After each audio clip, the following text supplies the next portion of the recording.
Hi, my name is Mark Carroll. I am the base coat production manager with Paul Reed Smith Guitars. I've been with the company for 15 years now. And today we're going to take a look inside the stain department and we're going to watch Walter staining a custom 24 in the fire red color. So Walter has grabbed a guitar from the wood shop area and he's got to prep the guitar first for the stain. He's applying the tape to the fingerboard, the veneer, and he'll also do the hand carve. This prevents stain from getting on the areas of the guitar you do not want stained.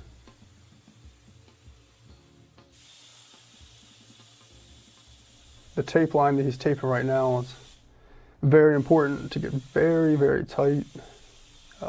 Any bleed in this area will prevent the guitar from moving forward. It will not pass QC standards.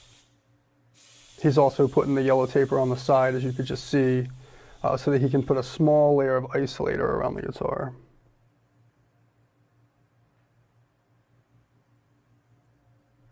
Right now he's applying water to the top of the guitar that's going to have the stain applied to it, and this opens the wood a little bit so that it'll accept the stain a little better. He's now applying that isolator to the binding. What this does is it keeps the stain from bleeding through the top into the binding. If that does occur, the guitar cannot move forward past the QC stage. He's now applying the first coat of the fire red, which we refer to as charcoal. He has to ensure that an even coat goes over the entire guitar, or it could create blotchy appearance. Walter's moving pretty quick right here. However, it takes us about 6 months to get the average employee up to speed before they're on their own to do this process. Quality and training are very important to us at PRS Guitars. We start employees on the easier colors before having them work their way up to the more difficult stains, including sandouts and stain fades. Once this step is done, he'll let it dry for approximately 15 minutes before the next step. The next step, he'll have to sand the guitar color out.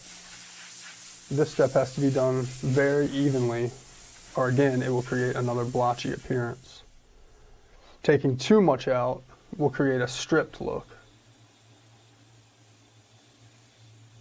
And taking too little out will create, again, a blotchy appearance.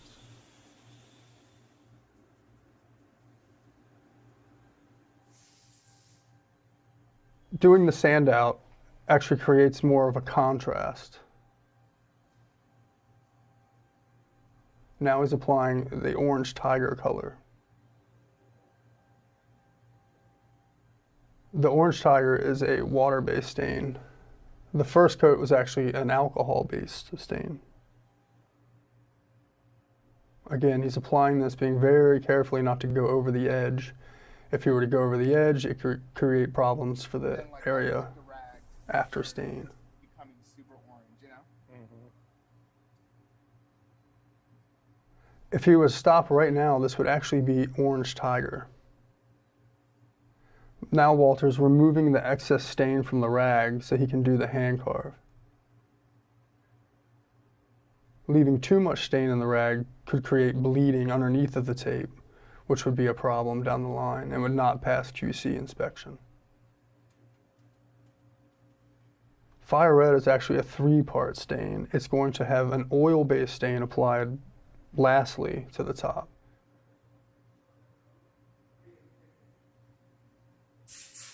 Walter's wiping any excess stain off so that it doesn't get puddled and create blotchy appearance.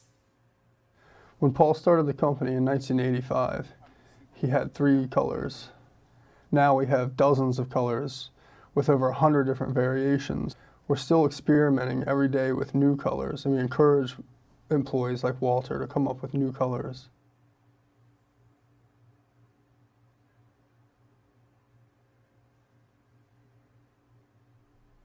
Walter's continuing to wipe any excess oil off of the guitar.